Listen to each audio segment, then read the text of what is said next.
for the Zerg. Those Archons can do terrible, terrible damage to those Zerglings. And then get away, doing terrible, terrible damage.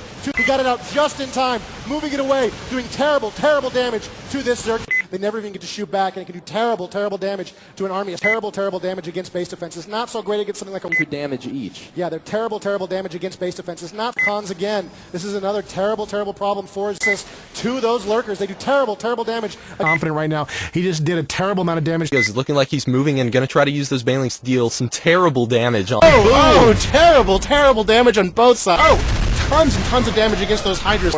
He takes the hit, banelings and moving against those Marines that can do just terrible damage to them. And you can see those Colossus to do terrible, terrible damage to David.